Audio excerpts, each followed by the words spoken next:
Do you ever get caught in a situation where you don't do anything until everything is right, everything's perfect?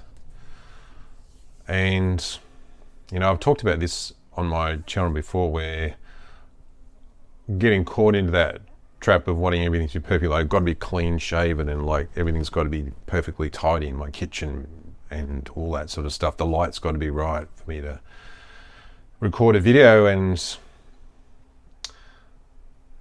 that's resulted in me going like almost 2 months without actually recording any video for this channel. So I was thinking about that this morning. I thought, does that really have to get in the way? Does it have to be perfect? And can you just get on and just speak about what's going on? Is that valuable to people?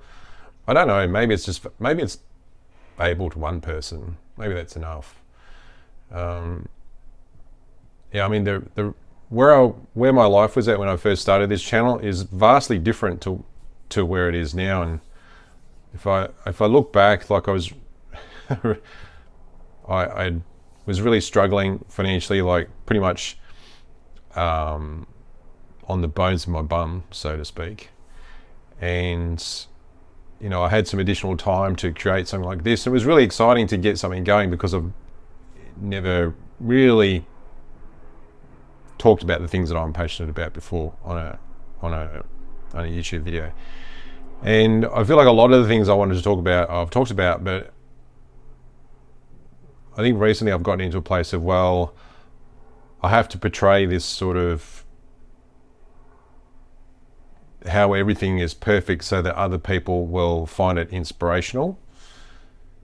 And that's a really hard thing to sustain.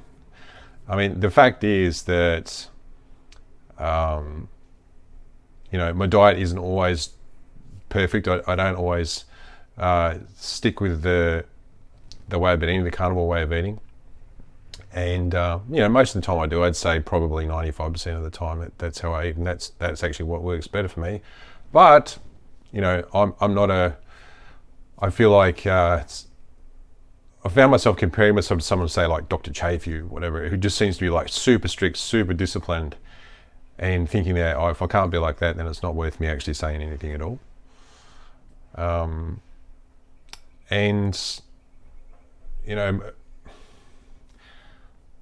think I just have to acknowledge the fact that my life has changed a lot. Like I have a full-time job now working for a supplement company, and as that role has grown, it takes up a lot more of my time and mental space than what it did before. And I also have another YouTube channel, Untethered Consciousness, that I'm also really passionate about. And I just want to do all the things, right? I just want to do everything that I can, but at the same time, I get into this place of all I want to do is I just want to watch TV. Like I just want to watch a television show, and I just want to switch off, and I don't want to have to think about the next video, the next edit that I've got to do, or even planning it, and thinking that what I've got to say is really, people may not find all that interesting anyway. So yeah, I think this is just a video of like getting things off my chest more than anything. I think I've gained about 5 or 6 kilos. Might not seem much, but I did a DEXA scan a few weeks ago, which I've been promising myself to do a video about for the same amount of time, probably 3 to 4 weeks. I've been promising to do a video about that. Haven't done that yet. I will do that at some stage. But the thing was, they get you to jump on the bathroom scales before you start, and I was like 96 kilograms. I thought, wow, is that actually, oh no, it was almost 97. And I hadn't weighed myself for months and months and months. I thought, wow, is that actually accurate? And yeah, it was a really accurate scale, which is like about 5 kilograms. Is about 12, 13 pounds, more than what I typically would weigh. I've coming up to my 53rd birthday, I just noticed like there's a little bit more around the middle here, right? And, so I was thinking, I really need to, I just heavier than I want to be, right? Heavier than I prefer to be much leaner than that. And it's also, God, it's a vanity thing. Surely there's some vanity in there for sure. don't want to show my face on camera. If I'm heavier than I used to be, there's just so many. I think I just get caught up in those sort of thoughts. Do you ever get caught up in thoughts like that? That kind of stop you from moving forward? Yeah, I do. And this issue with sciatica that I've had for a long time has back with a vengeance, to the point where I'm not able to go for walks at lunchtime like I used to. And it was so painful. I have the Oura ring that tracks my sleep, and for those of you who've got one of these, it also tracks your heart rate variability, HRV.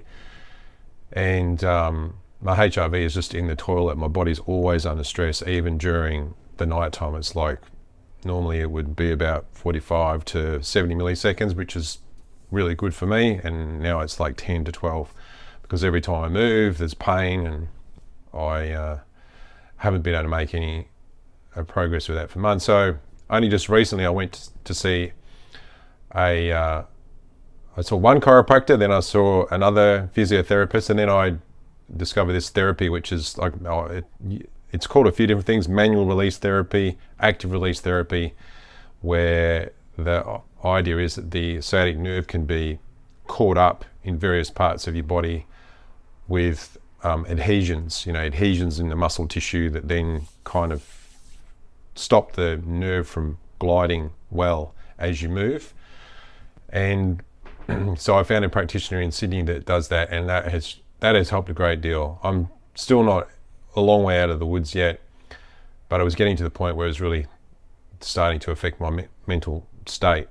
For any of you who suffer with chronic pain, you know what that means, where you're just sort of in a continual state of depression because of the pain that you're experiencing that doesn't go away. And I'm not interested in taking, really strong painkillers either. So I feel like that's just going to put off me doing something about it. So anyway, I've started that therapy, and I'm hopeful about that. The first of the manual release therapy that I had actually did make quite a difference. But like anything, I just wanted it fixed. First go, damn, fix it, right? But that's not the case. And so anyway, I'm persisting with my practitioner, and I think I'm just trusting in his experience now, and also doing a lot of my own research at the same time. So yeah, that's a topic that has come up on these videos before, and for any of you who do suffer with sciatica, I really feel for you. It's not something that I would wish upon my worst enemy. And the hard part about it is, for people that have never had it, it's a bit like chronic fatigue syndrome, and people think it's all in your head, or that you're doing something that's just dumb or stupid. And I assure you, it's a real condition, and it's not much fun. So for any of you, if you've actually been trying to work through sciatica and you've been doing stretches, my understanding from all the research now is that stretches do not help, and there are many practitioners that will get you to stretch.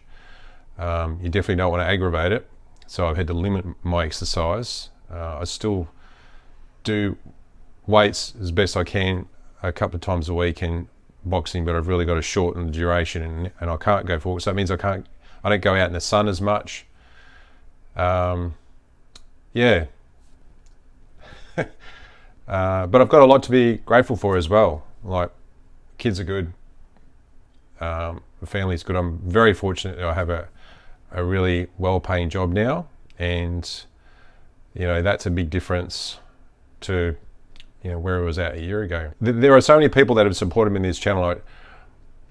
I'm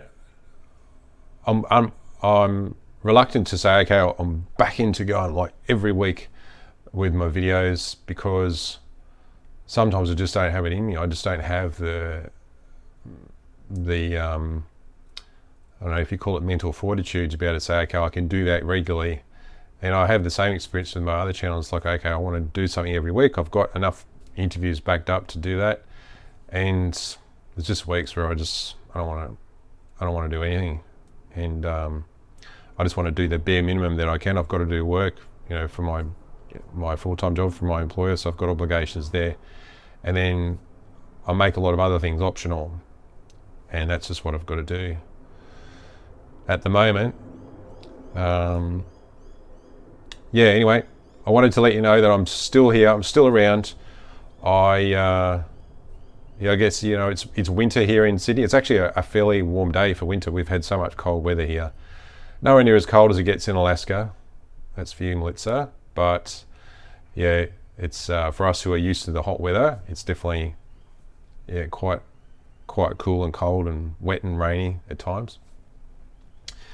But I hope you're well and that your health is good. And if it's not, don't give up. Hang in there. Research. Don't believe what everybody tells you. Don't believe everything your doctor tells you. I did an interview with Nia from Nia's Way. I think they should be online soon, actually. Just go and check out Nia's channel. I had a conversation with Nia.